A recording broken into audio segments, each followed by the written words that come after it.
Welcome to today's episode, where we'll be diving deep into the fascinating world of Brexit and its far-reaching effects on the UK's economic landscape. From the changing dynamics of trade and immigration to the potential implications for the financial services sector, Brexit has presented the UK with a unique set of challenges and opportunities.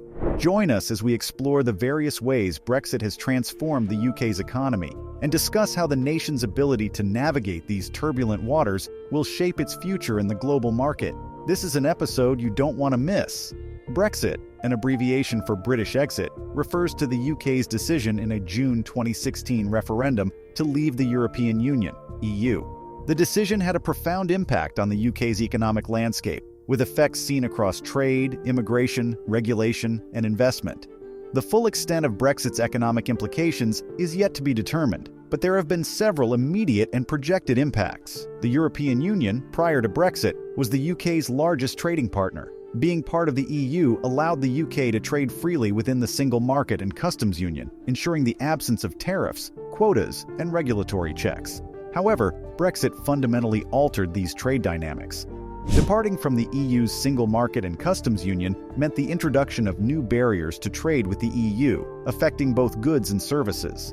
The imposition of tariffs and quotas, along with the reinstatement of regulatory checks, has increased costs and delays for businesses engaged in trade between the UK and the EU. For instance, British exporters have had to deal with additional paperwork and customs declarations, leading to logistical challenges and delays at border crossings. This has been particularly problematic for industries relying on just-in-time supply chains, such as the automotive and food sectors. Furthermore, the services sector, which makes up about 80% of the UK's economy, has also been impacted, with new restrictions on how UK companies can operate within the EU. For instance, financial services firms have lost their passporting rights, which allowed them to sell their services freely across the EU from their UK base. To counterbalance these challenges, the UK government has sought to negotiate new trade deals with countries worldwide. The most critical one is the Trade and Cooperation Agreement with the EU, which allows tariff-free and quota-free trade on most goods between the EU and the UK. However, as this agreement does not entirely eliminate regulatory checks and non-tariff barriers, businesses still face increased costs and complexity. The UK is also actively seeking to establish new trade relationships beyond the EU, including with the United States, Australia, and countries in the Asia-Pacific region. The effectiveness of these new trade relationships in replacing the advantages offered by EU membership remains to be seen. The potential benefits will depend on the terms of these agreements and how businesses adapt to the new trading environment. Brexit has also brought about significant changes in the UK's labour market due to the end of freedom of movement between the UK and EU countries. This principle allowed EU citizens to live, work, and study in any EU country without requiring a work permit or visa, and vice versa. Industries such as healthcare, agriculture, construction, and hospitality, which relied heavily on EU labour, have been particularly affected. For instance, the National Health Service, NHS in the UK, which relied significantly on EU nationals, has faced staffing shortages. Similarly, the agriculture sector, which relied heavily on seasonal workers from the EU, has also experienced labour shortages. Reduced immigration from the EU could lead to labour shortages in these and other sectors, potentially driving up wages as employers compete for a smaller pool of workers. While this could benefit some workers, it could also increase costs for businesses and potentially lead to higher prices for consumers.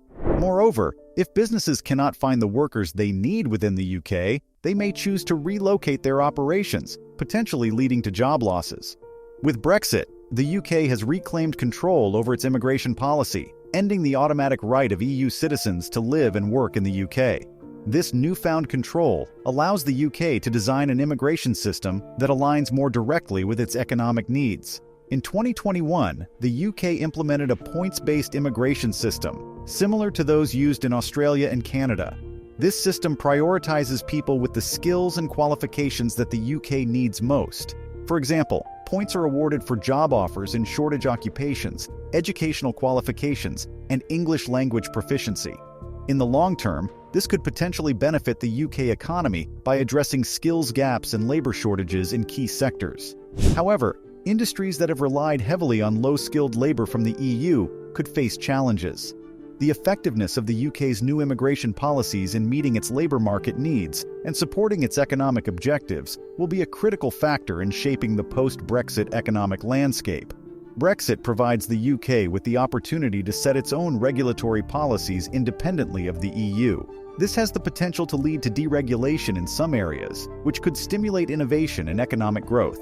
For instance, the UK could potentially develop more flexible regulations in sectors like digital technology or financial services, providing a competitive advantage and attracting investment. Regulatory divergence comes with trade-offs. Any significant divergence from EU standards could create barriers to trade with the EU and increase costs for businesses that operate in both markets. Furthermore, it could potentially limit the UK's access to the EU's single market, particularly in services sectors where regulatory alignment is often crucial. The uncertainty surrounding Brexit has had a dampening effect on investment. In the years following the referendum, business investment in the UK slowed significantly as firms awaited clarity on the future UK-EU relationship. Similarly, foreign direct investment (FDI) into the UK also declined. Despite these challenges, Brexit could potentially open up new investment opportunities. The UK could become a more attractive destination for investment if it diverges from EU regulations in ways that are seen as business-friendly, or if it negotiates favorable trade deals with non-EU countries. The UK's ability to attract investment will be crucial for its post-Brexit economic growth and job creation. The UK's financial services sector, a linchpin of its economy, has experienced a profound transformation due to Brexit. London, a city that thrived as one of the world's top financial centers, enjoyed passporting rights, which permitted UK-based financial firms to market their services throughout the EU. Brexit resulted in the loss of these rights, ushering in a new era of challenges and adjustments for the sector. In anticipation of Brexit and the ensuing regulatory changes, many financial firms began to relocate parts of their operations and personnel from the UK to various EU locations. Cities such as Dublin, Frankfurt, and Paris emerged as alternative financial hubs, luring away businesses with the promise of uninterrupted access to the European market. Estimates suggest that thousands of jobs have been moved, along with billions of pounds in assets, which could have implications for tax revenues and employment in the UK. It's not just the direct migration of businesses that has impacted the UK's financial services sector. The loss of passporting rights has also made it more difficult for UK-based firms to attract new international clients, as they can no longer offer seamless access to the EU market. This could impact the UK's competitiveness as a global financial hub and could lead to slower growth in the sector. The sector's contribution to UK economic output could be impacted. The financial services sector accounted for over 6% of the UK's total economic output in 2019, and any significant downturn in the sector could have broader implications for the UK economy. On the flip side, Brexit offers an opportunity for the UK to diverge from EU regulations and to potentially reshape its financial services industry. The UK has the freedom to formulate and implement rules that it believes are in its best interest, potentially fostering innovation and growth. For instance, the UK could choose to adopt a more flexible regulatory approach to emerging fields like fintech or green finance, giving it a competitive edge globally. Despite the challenges, some see Brexit as an opportunity for the UK to reposition itself as a global financial hub, with a unique blend of attributes.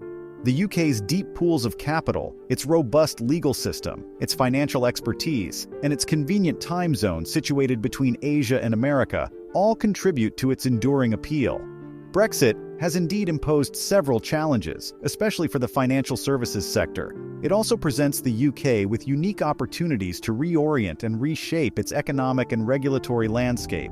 The long-term economic impact of Brexit will hinge on how effectively the UK navigates these challenges, exploits potential benefits, and minimizes downsides. How this will play out remains to be seen, making the UK's post-Brexit journey a topic of global interest and importance. If you enjoyed this video, we'd appreciate if you could give it a thumbs up and subscribe to our